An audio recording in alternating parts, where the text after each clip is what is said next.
उदयपुर सांसद श्री मन्नालाल रावत का आचरण अब किसी एक घटना या बयान तक सीमित नहीं रहा, बल्कि ये लगातार ये सिद्ध करता जा रहा है कि वे जनप्रतिनिधि की गरिमा, संवैधानिक मर्यादा और लोकतांत्रिक मूल्यों से पूरी तरह भटक चुके हैं।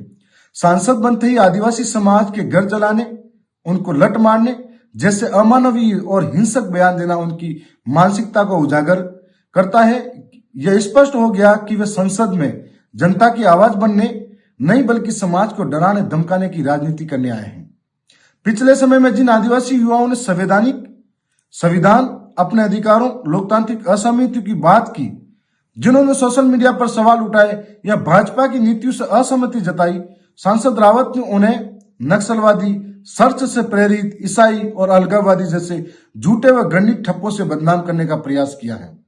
यह आदिवासी युवाओं को डराने, उन्हें लोकतांत्रिक विमर्श से बाहर करने और सामाजिक विभाजन पैदा करने की सुनियोजित एक साजिश है। इसी कारण आज आदिवासी समाज और युवा उनसे पूरी तरह विमुख हो चुका है और उनकी हताशा व बौखलाहट हर मंच पर दिखाई दे रही है। सांसद रावत स्वयं को हर मंच पर आगे रखने की अव्यवस्था और लालसा रखते हैं। लालसा में किसी भी पर मन गढ़ंत आरोप लगाने जा चुके हैं। हाल ही में प्रतापगढ़ जिले की जिला कलेक्टर महोदय, जो एक डीएमएफटी की अध्यक्षता करती है, उनके ऊपर भी कई गंभीर आरोप लगाए। इससे भी अधिक दुर्भाग्यपूर्ण यह है कि एक महिला अधिकारी की गरिमा को ठेस पहुंचाते हुए अनैतिक रूप से राज्य सरकार की कथित चार्जशीट संबंधी पत्र लिखकर उसे सोशल मीडिया पर वायरल किया गया। यह प्रशासनिक मर्यादा, संवैधानिक मर्यादा और महिला सम्मान तीनों का घोर उल्लंघन है।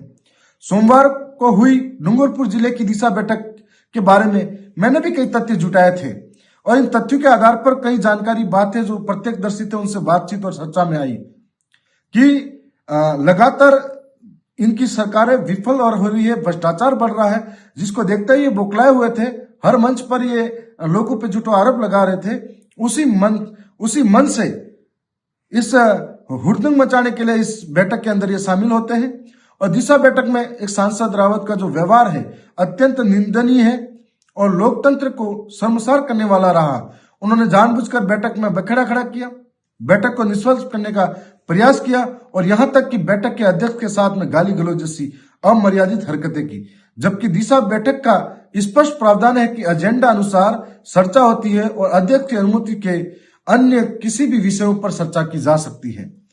लेकिन सांसद रावत केवल वही चर्चा चाहते थे जो उनके व्यक्तिगत और राजनीतिक एजेंडों के अनुकूल हो। सबसे गंभीर तथ्य यह है कि भ्रष्टाचार जैसे महत्वपूर्ण मुद्दों पर चर्चा नहीं होना देना चाहते हैं। हमें जनता को आज बताना चाहिए कि किस प्रकार से राजीविका, महिला एवं बाल विकास, शिक्षा जैसे जनहित के विषयों पर चर्चा रोकने का प्रयास किया। इससे स्पष्ट होता है कि उन्होंने न महिलाओं की चिंता है, न बच्चों की, न युवाओं की भविष्य की। उन्हें केवल सत्ता अनुकूल चोर मसाना आता है।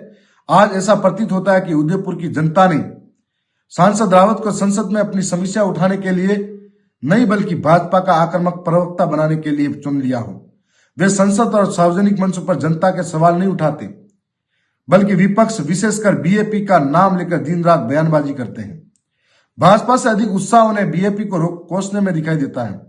राज्य में व्याप्त भ्रष्टाचार पर सांसद रावत की चुप्पी बेहद और शर्मनाक है। झालावाड़ की स्कूल घटना पर ये मौन रहते हैं, उन्होंने एक शब्द नहीं बोला। भाजपा के विधायक के ऑन कैमरा कमीशन लेते पकड़े जाने पर मौन रहते हैं। टीएडी का करोड़ों का घोटाला होता है, उस पर मौन रहते हैं। टीएडी के बजट लैप्स होने पर आदिवासी बच्चों के मामले में मौन होते हैं। छात्रवृत्ति जब अटक जाती है तब मौन रहते हैं। ऐसे अनगिनत मुद्दे हैं जहां टीएडी से संचालित हॉस्टल के अंदर सड़ा गला भोजन दिया जाता है, उस गंभीर विषय पर भी ये उनकी जुबान नहीं खुलती है। लेकिन सुबह से आधी रात तक बीएपी का रट्टा लगाने में उन्हें कोई संकोच नहीं होता। केवल 1 वर्ष के ही कार्यकाल के अंदर सांसद मन्नालाल रावत चारों दिशाओं में विवादों से घिरे हुए हैं।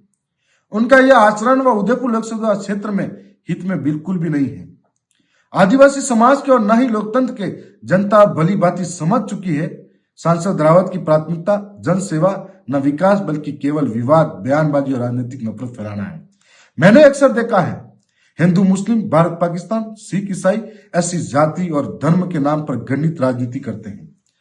जब भी कभी आदिवासी वोट बैंक से जीतकर सदन के अंदर गए, लेकिन आदिवासी हितों के लिए कभी भी स्पष्ट बात नहीं कर पाए। और आज भी उन्हें लगता है कि उनकी डबल इंजन की सरकारें जब विफल हो रही है तो जनता के सामने किस मुंह से जाए, इसलिए आज अनगल बयानबाजी हो रही है। जो जनता समझदार है, लोकतंत्र के अंदर महत्व को समझती है कि कौन दूध का दूल्हा, कौन किस तरीके का है और कौन इस जनता के हित में सोचता है, इसका लोकतांत्रिक तरीके से आने वाले समय में जवाब जनता देगी। और जनता इस बात को समझ चुकी है कि विकास विरोधी कौन है और विकास के हित में कौन है। जल जंगल जमीन की रक्षा कौन करना चाहता है और जल जंगल जमीन के अंदर रहने वाले आदिवासियों के लट कौन मारना चाहता है। ये पूरा आदिवासी समाज ही नहीं, सभी समाज आज आपका आचरण देख रही है। जोहार।